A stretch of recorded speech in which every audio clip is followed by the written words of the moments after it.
This is Democracy Watch. I'm joined by my co-host, voting rights attorney Marc Elias. So, Marc, we've been following the really chilling move from Texas Republicans that would abolish the election administrator position, but only in Harris County, Texas. That's where Houston is located. It's the biggest county in the state. It's also the biggest Democratic stronghold in the state.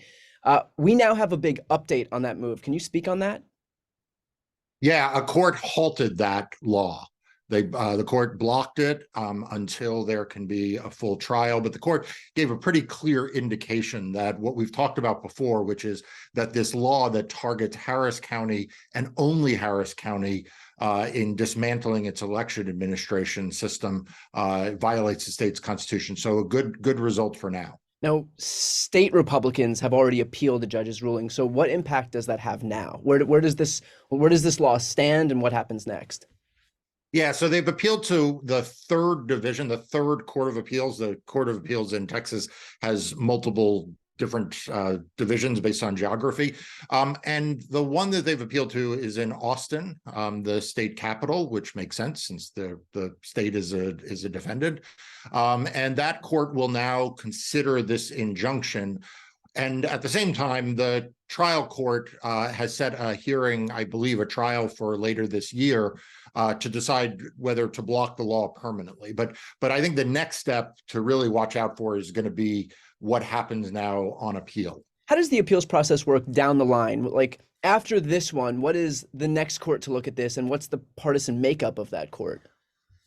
Yeah, so the court, the third Court of Appeals, where this case goes now, is actually pretty democratic. One thing you should know about Texas is it's one of a handful of states in this country that elects basically all their judges, including their Supreme Court justices, including their Court of Appeals judges. So all the judges we're going to talk about today, Brian, are elected. So we have partisan breakdowns. We're not intuiting their partisanship. They run in elections, and so the Court of Appeals is democratic. It's all of the members of the court that this will go to are Democratic. But down the road, as you point out, eventually the Texas Supreme Court, that is an entirely Republican court, and a very conservative Republican court at that.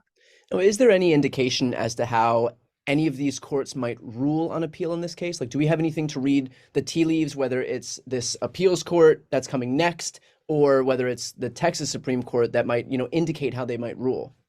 Right. I mean, we have the partisan breakdown, but I don't want to put too much stock into that, because as we've seen in recent years, and even this year, we've seen some pretty conservative courts uphold free and fair elections and rule of law. And in this case in particular, the Texas Constitution is really clear. The Texas legislature can't single out a particular county to penalize or to treat differently than the rest of the state when it comes to election administration. And that's clearly what happened here. And so one would hope that not just the Court of Appeals, but eventually the Texas Supreme Court, if it goes there, would recognize that penalizing the economic engine of the state, which is what Harris County is. This is Houston. Right, penalizing it and degrading its ability to hold free and fair elections is not a good thing for the county, its voters, or the state as a whole. Now, obviously, this whole case is going to have big implications for 2024. I mean, trying to abolish the election administrator position in Texas's biggest county is not a move that's going to, scoop by lightly without having any ripple effects. So what's the timeline for a resolution here, obviously, as we're fighting against the clock with 2024 heading? Yeah, this is going to move pretty quickly. So the appeal to the Court of Appeals is an expedited appeal. I would anticipate that the Court of Appeals will take this up relatively quickly, and we'll have a ruling from them, I'm guessing next month or so, and then the state Supreme Court quickly thereafter. So I think we'll have a resolution for 2024. But before people in your audience say, well, but 2024 presidential battleground, Texas is not that close, a couple of things. First of all, huge Senate race coming up in Texas. But second, there are lots of other elections. There are congressional elections, there are down ballot elections. It's important that Houston and Harris County have the election system in place they need to have free and fair elections, even if it may not impact every race on the ballot. It'll affect voting rights, and it'll affect those voters. Now, obviously, we're hoping for a Democratic resolution here, and I say that with Democratic small d. But if the Republicans did get their way here by abolishing this position, what would it look like to get rid of the election administrator position in Harris County? So it makes no sense. I mean, yes, we want a democratic outcome, small d. We also want a common sense outcome. I mean, the fact is that Harris County has an election administrator because it makes sense for a large county to have an office whose only job is election administration, Right. as opposed to dividing up those responsibilities between, two other offices, one of which is a taxing authority. Like, it just doesn't make any, or tax collector, it doesn't make any sense to dismantle this unless what you're trying to do, and there's some suspicion on this, is if you're the state of Texas, is you're looking for an excuse to take over the elections in Harris County. You're looking for them to fail, which is a terrible, cynical ploy, but one that may not be out of the question. Yeah, and we've spoken about this before, but there's also, this would give them the predicate for, by virtue of dismantling this position and kind of pushing for there to be some type of fraud, to be some type of nefarious activity happening in this election because there's nobody overseeing it, they can then point to that as proof of the exact thing that they've been claiming without any evidence for all of this time. Yeah, and it's not even fraud. They just need to have the election break. Yeah. Right. They just need the elections not to run smoothly. They need for people not to be able to get registered, people not to be able to vote, for there to be long lines, for there to be all of those problems, but just much worse. And then, of course, we know that Texas Republicans passed another law that, gives the Secretary of State the authority under some circumstances to take over county elections. And that's, like I said, the cynical ploy that many people are worried about. There was some good news in Texas this week when a federal judge struck down portions of a 2021 law that we'd spoken about at length, that's SB1, for violating the Civil Rights Act. Can you tell us what happened in that lawsuit this week and what it will mean as we look ahead to 2024? Yeah, so let's take a moment to celebrate. I mean, this is a really, really good piece of news. Hopefully everyone in your audience will remember SB1. This was the big omnibus voter suppression law that Texas passed, as you say, in 2021, along with in a litany of states. Georgia passed a voter suppression law. If you remember, in Texas, the Democrats hated this law so much, they actually left the state of Texas to deny the legislature a quorum. Well, eventually the Democrats had to go back and that law passed. And we just had a ruling from the trial court on the eve of what will be a trial on basically the entire law.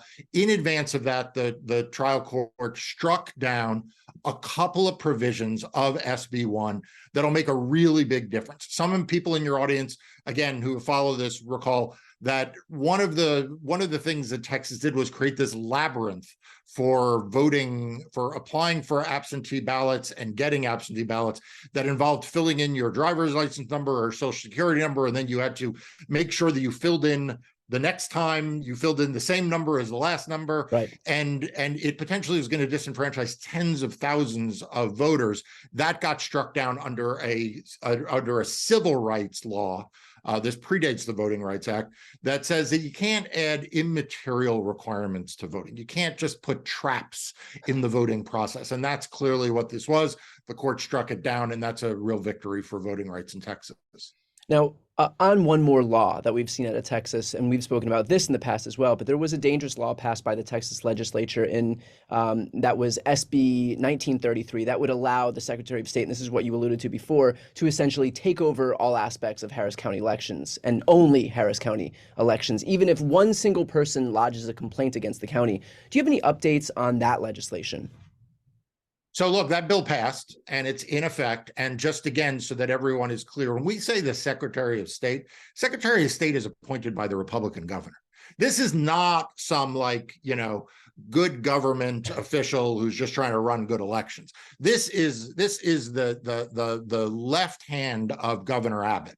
And the Secretary of State under this law can take over, as you say, Harris County elections, which is why there are many people, and I worry that this is true, who think that this other law that we were just talking about, that's been blocked, that essentially makes it harder for Harris County to administer their elections, that the reason why The reason why they are doing away with the election administrator office is precisely so that Harris County has bad elections. Now, why do they want Harris County to have badly run elections? Why do they want there to be long lines? Why do they want there to be, problems with the polls, with registration? Why do they want that? Because they want the Secretary of State to have an excuse so that they can take over Harris County elections, and then the Republican governor essentially runs Harris County elections. And that would be a tragedy for democracy. Yeah.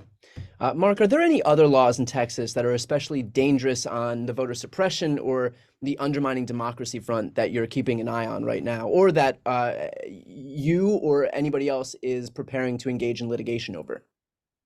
Yeah, so look, Texas, unfortunately, has some of the most restrictive laws in the country. What makes SB 1 and all of these other laws so tragic is that already Texas had really, really restrictive voting laws. So every time we talk about a new Texas law, we're talking about piling something on top of a system that was already producing really, really bad results for voters. So, my team continues to litigate in court a number of cases in Texas. The one that I probably am most concerned about is we're challenging a law, SB 1111, which really makes it almost impossible for many groups of transient voters, whether they be college students or homeless or other people who move around, really to be able to participate in the electoral process. That case has been through a lot of procedural maneuvers, but it's still in the courts. Okay, well, with that said, thank you for the work that you and your team continue to do to protect democracy and voting rights across the country, including right there in Texas. So for anybody watching, if you want to help Marc and his team, please sign up for Democracy Docket. It's the free news outlet that Marc founded to keep you up to date on everything voting and elections. The link is right here on the screen. It's also in the post description of this video. Definitely sign up. It is a very small lift and a small way for us to say thank you for all the work that he and his team are doing. I'm Brian Teller Cohen. And I'm Marc Elias. This is Democracy Watch.